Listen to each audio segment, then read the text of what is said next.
Hello, unprofessionals, and welcome to episode 8. In this episode, we have another one of our teachers I know from Quora, Elisa Boyd. We hope you enjoy this, and today's episode was brought to you by Pencil Sharpener Kid.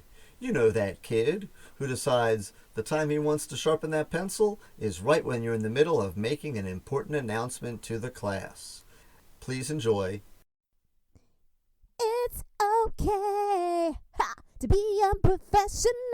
This is your teacher confessional. Real teachers and stories are real. You gotta laugh with the disco and meal.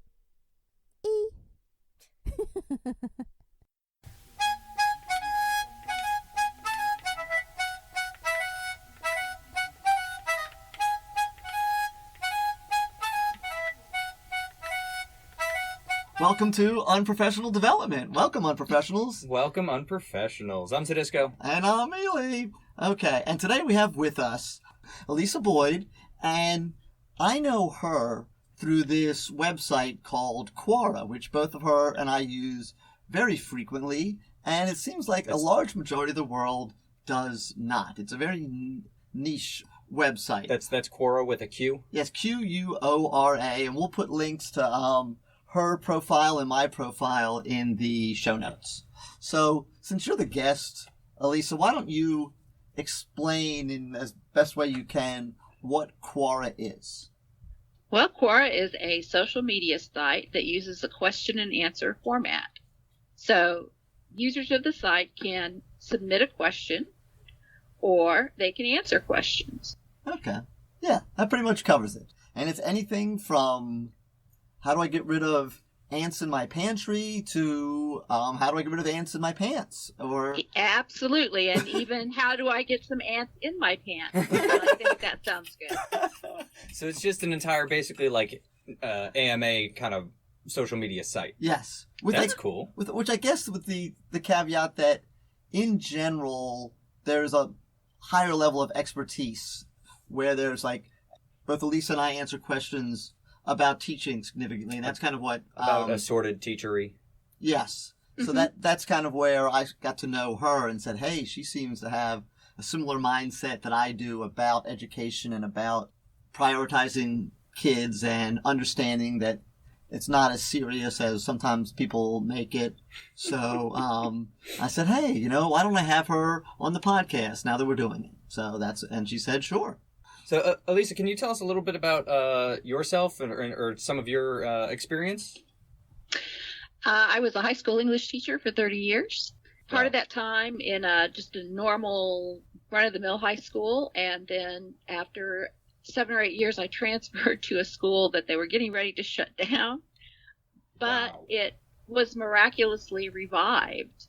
I like to think partly because of me. Awesome. And so that kind of leads us to like kind of one of our favorite questions to ask, which is, why did you become a teacher? Or what inspired you, or what made you become a teacher? I got into teaching pretty much because I thought I was in love. Okay. And not with teaching. Mm-hmm. So my boyfriend at the time had a job here in Springfield, and he didn't want me to leave to go on to graduate school. I was thinking about working on a PhD. Mm-hmm. So instead of working on a PhD, I went back to school and got my teaching certification. Okay. What were you going to get your PhD in? In English. Oh, cool. Okay. But, I mean, I was thinking so if you're in the English field, becoming a teacher is a pretty likely outcome at some point. Oh, yeah, because there's not a whole lot you can do with this degree. Okay. Yeah, it's either that or world-famous author. Right. Right. So that was a little more, I want to do this because it helps me stay here, not because... And I need a job. Right. So then, once you became a teacher, how long were you a teacher before you said, ooh, I'd like to do this for 30 years? Well, to be quite honest, my first year was hell. Go on. And I wanted to quit very badly at the end of my first year. Mm-hmm. But this boyfriend, and I'm sure he finally came to regret these words, said, oh no, you have to be able to financially take care of yourself. You shouldn't need me. Wow. Okay. He sounds like This is someone, a real, I assume, based on your tone, that this is not the love of your life who you've spent you spent less time with him than you did in the teaching profession, I'm guessing. Yes, you are correct. Start. Because it was true, I could take care of myself. Yeah, he kind of dug his own hole there by having you He do did. that, huh? So when you Yep. came back for your, so two questions then. So what made the first year so bad? And then, so when you came back your second year, like, what did you do differently, or how did you prep, or what was the plan there? Okay, so you have to, first of all, imagine this building where I worked. It was an international style building, all glass, no air conditioning. I was on the south side. Oh boy. So it was typically over 100 degrees in my classroom Oh, my when we first Wow. started school. Goodness. So when makes we for talk really- about I'm sorry. hell, I mean, it was an inferno. That's Yes. some stinky children. Yeah, like I say, that makes for really happy Yes. children, right? They just Very- not only very I'm, much I'm in so. school, I'm also boiling. Yes. And so is my teacher, and I Right. can see the sweat accumulating on her. Oh my goodness! Wow. Oh, it was bad. So, yeah, I was literally boiling. I was one of those people who was hired at the end of the first week of school because they needed another teacher. They just then figured out, Mhm. duh. Right. So people got to choose which students to get rid of. Oh wow. Oh, Right. You can guess how that went. Right. You got the cream of the crop there. Yes. You bet. I've heard some Wow. idioms about what kind of things roll downhill. Yes. Mhm. You overcame it, and you found something that in it that you appealed to you, or that you wanted to keep going. I went back the second year, and it was a lot easier, and it was starting to get a little bit more fun. Mm-hmm. Plus, since I had taught a year, I thought I knew everything. And you know what, that is an important point, because a lot of people kind of forget that when it comes to preparing teachers. Like, teaching can be so much fun. Mm-hmm. Like, if you do it right, yeah, like, you'll have a blast. Yes. Uh-huh. Yeah. Which kind of leads us to like where we want to go now. So this is kind of like a little memory prompt for you, whatever how this works for you. So when you hear that term, that kid or that class, so take us back to something that either makes you smile, that was a really awesome, fun experience, or something that made you shake your head and go, I can't believe that that actually happened, or I can't believe that kid did that, or I did that, or whatever. So feel free to ramble on. Well, I've had lots of memorable groups of students. I had one group of kids for 4 years straight. I was their only high school English teacher. Wow. Wow. And that cut out a lot of crap at the beginning of the school year. Mhm. We didn't need to get acquainted. We knew each other. Yes. So I've been particularly close with that group of students. Yes. And it was interesting to see them grow over the course of 4 years. Yeah. It was a fun time. Wow. It was a big contrast to the first groups of kids I taught who were basically criminals. Right. And I mean literally Mhm. criminals. Yes. Not like hyperbolically, like we the jury find the defendant. Right. Yeah. Yes. And they were staying in school because it was a condition of probation or parole. They could Yes. stay out of jail by going to school. There you go. So- They were excellent attenders, and they were absolutely no trouble. Right. But Because they did were not want to get kicked out. exactly, because then it was behind bars. Right. Oh. So you had so you did have some leverage there, so that you I could use did. to your advantage.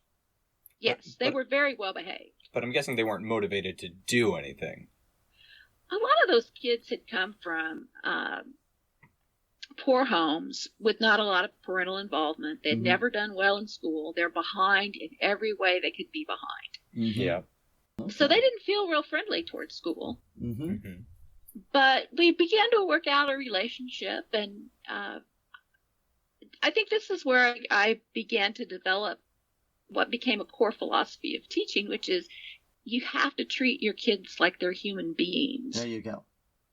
And a lot of teachers didn't do that, particularly with the criminal set. I think partly because they were afraid of them. Right. I'm stupid. I was never afraid of them. Give us like an example of treating them like a human being as opposed to something that you would say you would do that maybe some of the other teachers wouldn't do, or something that they would do that you wouldn't do. Well, I started by just saying, hey, hello, glad you're here today. Mm-hmm. And when a kid was, a little less than enthusiastic, I might ask, what's going on with you today? Because usually you're not this way. Mm-hmm. Well, I was in court yesterday. Oh, okay. That explains a lot. Yes. And I was interested in what was happening with them. And I just began to develop relationships with them. Yeah. Beyond just what was expected of me in terms of teaching them English. Mm-hmm. It was a matter of, I care about the fact that you were in court yesterday and you got really bad news. Or I can celebrate with you that you were in court yesterday and things are going really well for you. I haven't taught with criminals like en masse like that, but I've had students that were, you know, and maybe you're better than me because I'm a jokester and a goofball. Because when the kid tells me, I said, "Where were you yesterday?" and he says, "I was in court," my immediate response is, "Are you a lawyer?" Oh, To which I don't. I'm sure they love that. Most of them don't get it. Oh. They just look at me like, "No, I'm not a lawyer. Why do you think I'm a lawyer?" Mhm. And they're, you know, but I'm amusing myself, which is mostly what I do. But That's a benefit of teaching. Is you Right. can amuse yourself. Yes. But like another thing there is though, like when you build that relationship with that kid, like number one, a lot of teachers you're right, they are afraid because they don't know how to have that conversation. You know, Right. It's like if a kid comes up and like opens up about something insane that's happening in their life right now. Like most teachers just don't know how to handle it. So just say, well, go sit down. Because they don't know how to have that literally. conversation. But when you build relationships with those kids, I mean, it's amazing what they'll tell you. Like they'll come up and they will say sometimes the most insane stuff you've ever heard. Right. But like it's because you're probably one of the only people in their life they can open up to or feel safe around. Yes. So, and I do definitely have to give you some respect because I have had students, and I've had like not an entire class, but I've had groups that ended up in the same class because I taught a different level the following year. And how did you handle the kids that sometimes almost feel too comfortable as opposed to like normally the first week of school, even the criminals or even the kids that are normally misbehaving normally kind of keep it undercover Yeah, they're on their best behavior. for a few days. Yeah. You know, That maybe honeymoon. even a couple weeks to kind of slowly let their aberrancy out. The honeymoon period. Right. Yeah. Yes. But when you have the kids that like already know you and feel comfortable with you, sometimes they feel too comfortable and start being too whatever. Too How did- frenzy. Right. Did you have any challenges like that with those kids or not really? I did have some challenges. They're kind of interesting and in a certain light humorous. Right. Yeah, they would offer to sell me drugs Oh wow. because they liked me. Right. Because that's a compliment. You know, everybody else brings flowers and apples. Right. And they thought maybe that you needed some. Yeah, and if I did, I could just be sure to go to them and it would be fine. I also had them offer to do physical damage to anybody I would like to have that damage done to. Yeah. That's funny is I'm sure most people have read or a lot of people are familiar with, I forget the person's name, like the 5 love languages. Mm-hmm. That isn't listed in the 5, but that was their love language. That's gifts. Yeah, acts of service. Yeah. Uh-huh. Gifts and service. That's absolutely what it was. So some just showing you some love. Yeah, that's hysterical. That's I don't want to implicate you, but I'm sure there were times you were tempted to go, "Hey, there's a kid in my second block that won't shut up. Could you maybe like Just rough him up a little right? bit. Don't do too much. Just have him do this. Ooh, can I tell a story to Disco? I'll Yeah. allow it. Okay, I'm gonna tell a story. So people will think this is horrible, and it is slightly, but there's That means it's terrible. some appeal to it as well. So my dad was a teacher for 38 years, and I hope someday he's going to be a guest. But when my dad taught a long time ago in inner city Philadelphia, he taught a lot in some really nice schools, but he taught a little bit in some rough schools. So they had a policy where if there was a kid that was misbehaving in your class, you just wrote their name down and you gave it to the gym teachers. And then the gym teachers Oh, Took care of it. they would grab the kid by the lapels and like hold them up against the locker and shake them a little bit and go. What decade was this? This was early 70s, okay? Mm. Back when, for those historians know, Frank Rizzo was mayor of Philadelphia. If you don't know much about that, you can Google that and find out what that No, was my like. fiance will tell me all about it. Okay. But anyway, and then that kid never misbehaved in your class again because he was scared of that. And that obviously was not probably the best thing to do. And in these days and age, there are so many negative things that could happen as a result of that. Both with like the kid coming back, there's liability, there's psychological damage done to the children. I mean, there's so many things. I think we should say for all the listeners out there, don't jack up your children. No, don't. Right. And don't No. have anybody else do it either. No, Right. no. Also, don't buy drugs from them, Yes. That's good advice. no matter how much they might offer. Right. So, like, when kids say stuff like that... Don't even take free drugs from them, let alone buy them. No. Oh, what do you say? So- You just say no, thank you. I'm not into that, or Yes. I'll keep that in mind. Yes. Yes. Well, please don't ask me again because I do not want to have to make an appearance at your next court appearance where I testify. Exactly. on- Exactly. That's one of those situations where you don't say, "Did you bring enough for the rest of the class?" No. Because I'd have probably heard they brought their own. Right. So Yes. tell us what essay comes to mind when you think about a shocking or a funny essay that when you read it, you were like, oh my goodness, and it kind of related to what we were just talking about with them opening up to you. It was all about a spelling mistake, and it was hilarious. Okay. And it's still, to this day, this happened fairly early in my career. It's still one of my favorite stories and something that will crack me up. I had this very earnest young man. He's a senior. He's getting ready to go to college. He's a great basketball player. Mm-hmm. Very nice kid. And he wrote an essay about caving because that was something he liked to do in his spare time. Caving? Caving, spelunking. Spelunking? Okay. Only he wrote about stalactites instead of Nice. stalactites There we go. Wow. consistently across his essay. Oh, So consistency. I mean, that's important. yes. That is important. But Yes. afterward, we had a little chat about how you can, when you're communicating with people, there are lots of ways that you can get interference in your message. Yes. And you may think your spelling error is not causing a problem with communication, but when it's that kind of spelling error, Yes. the rest of the message does not get across. All I have is a visual. Yes. I was going to say there's an internet meme out there as well to describe. I think you've probably seen it where a student was, it was like an elementary school student, but they were writing about a horse. It came across as they were writing about whores instead. Uh-huh. And yeah, I'm sure it's funny, the things the kids, and then they don't realize why it's funny or why it's funny to you. I did have a student. Oh, he knew as soon as he saw it. I had circled the spelling mistake, and he turned, when I handed his paper back, he turned bright red. Oh, that's funny. Oh, He knew what had happened. Oh. that's good. And I was so mean because I wrote out to the side of his spelling error that I had circled multiple times, in your dreams.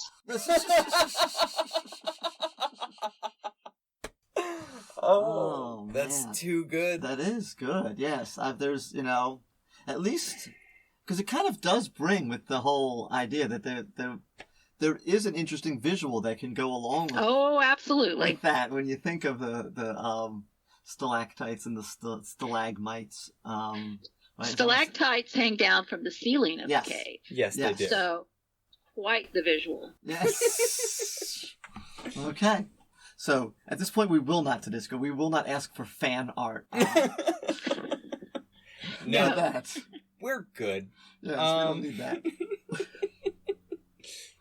I did have a student who I assigned them the Phantom Toll Booth. If you ever read the Phantom Toll Uh-huh. Booth, I have not. it's a good one.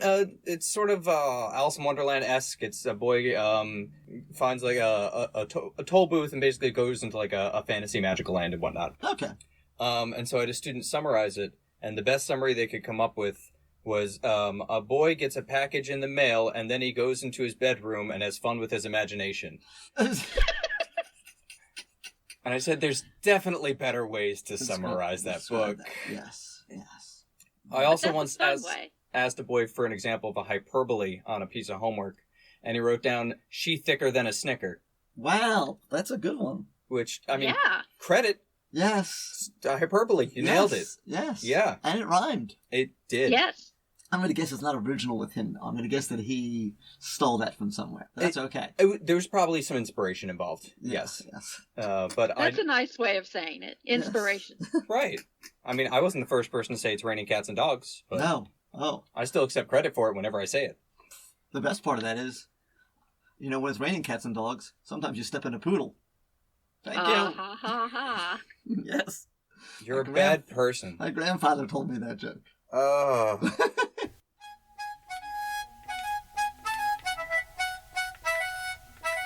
As a teacher, you have to change from this bigger picture of let's just get these kids to write an essay to refining little tiny things. And I think that was one of the gifts that I brought to those kids. If you don't have that, you're just like, wow, this essay is great. I'm going to give it an A. This essay is great. It's going to give it an A. What do I tell this kid about how to improve? Well, you got to look at stuff other than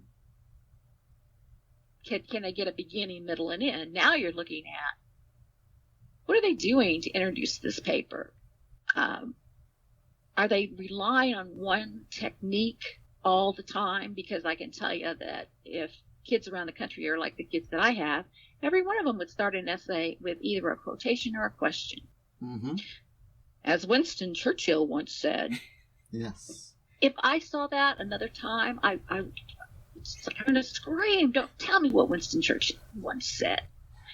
And sometimes they would, this is another essay that I still get cracked up about, they would use the question, but it's not an appropriate question. I had this group of honors freshmen, they're writing about Romeo and Juliet.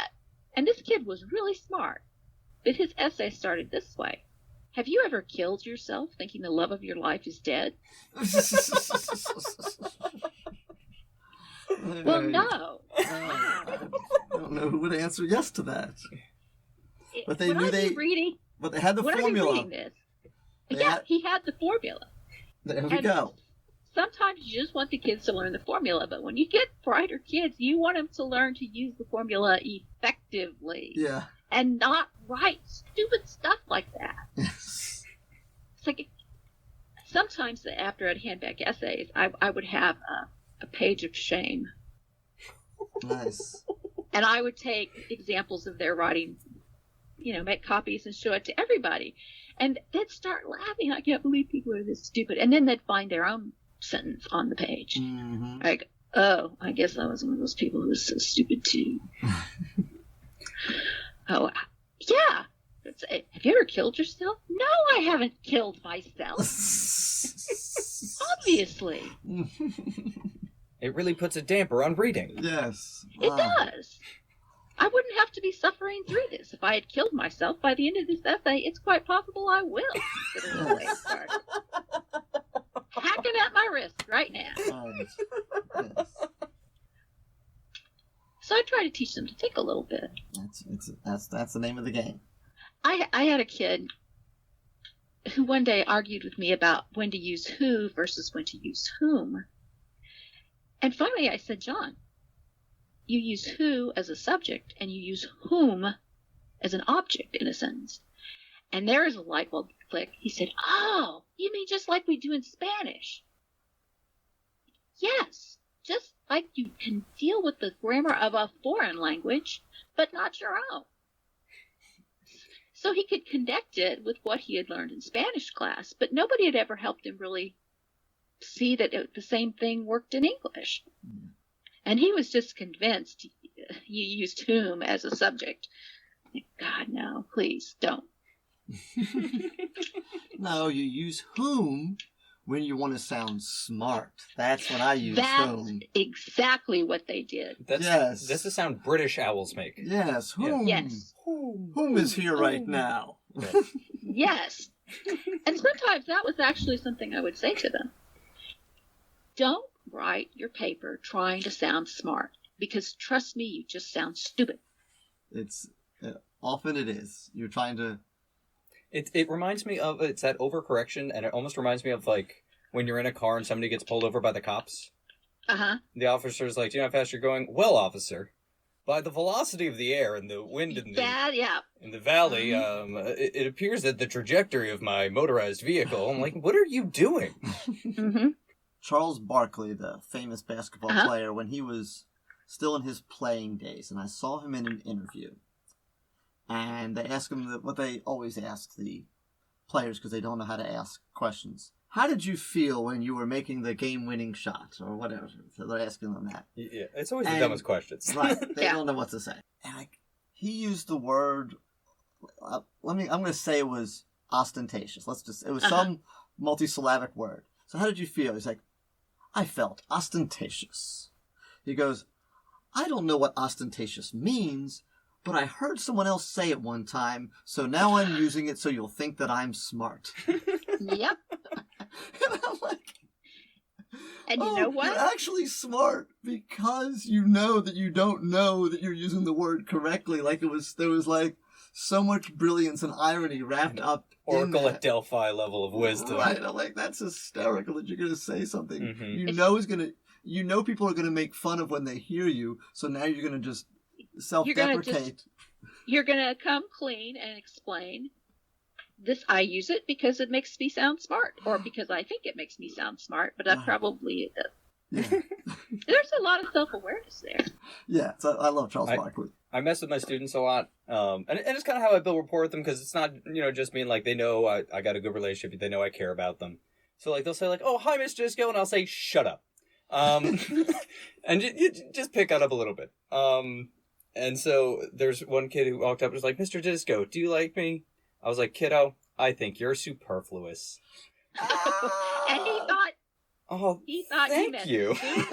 Yeah. What's that mean? Just don't worry. Oh, that is good. That's good stuff there. That is good. You're welcome. Makes me wish I had a classroom. It's like, ooh. I like to tell them, you're one of my top 100 favorite students this year. But you only have 90 this year. Yeah, But you're in the top 100. 100, yeah. Mm-hmm. You made the list. There you go. Oh. Bless their hearts. Oh, bless their hearts. Okay, well, Miss Boyd, we thank you so much for your time and all the effort you made to get the technological thing going on. For those of you, I don't know if it's going to make the cut, but this is our first remote guest, so we had to figure out a lot of stuff, and she had to bear with us and plug things in and unplug things and download apps and all kinds of good stuff. We built a microphone using a stick and a rock. Yes. It was impressive. Yes. I thought so. Well, I thought... Because then they stuck it through the computer to get it to me in Missouri. I was going to say, I thought the part where she rode the whole way on her bicycle with the string attached to the soup can so she could be back at her own house was pretty impressive. This entire conversation has been through soup can string. Yes, but you have to hold it just the right amount of tautness so that you get that good sound. Ms. Use Boyd, the right kind of soup can as well. So if people want to find you online, where can they go? Where can they find you? Well, they're not going to find me on Facebook because I'm off Facebook. But they can find me on Quora. They can find me on Goodreads. All right. So if you want to send me the link to that, but I'll put I already know the Quora link. Okay. I'll throw that in the show notes as well. Okay. Yeah, I'll send you the link to my Goodreads account. Okay. And thank you so much again. I really appreciate it. Like, I really do. Like, thank you for all that you've done to make this possible. And we'll keep you in the loop, and we'll let you know when things are going. And did I tell you that I'm having Matthew Bates and Dave Consiglio on as well? Oh, that's wonderful. Yeah. I love Matthew Bates. Yes, he's awesome. So, and I'm not lying. I'm words. The truth is, I do love him, but I also love that he has an insane follower base that I hope will make my podcast a little more famous than it is currently. So, thank you again.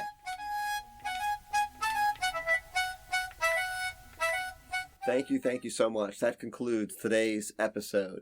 We appreciate you listening all the way through. So if you've listened this far, you obviously are either tied up in a room or you really liked what you were hearing.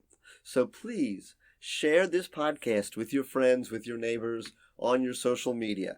please click subscribe if you are listening to it on some type of app where you can subscribe. Also, please follow us on Twitter, Unprocast. We are at Unprocast now on Twitter, so you'll get episode information and random stuff. Also, if you want to email us at unprofessionaldevelopmentcast@gmail. Alrighty, and I really want to have a big shout out. We now have listeners in Great Britain and in India. We are international, baby. So I just want to let them know that we know that they're listening and want to let them know that we appreciate that. We're going global, baby. Look out, Joe Rogan. Thank you.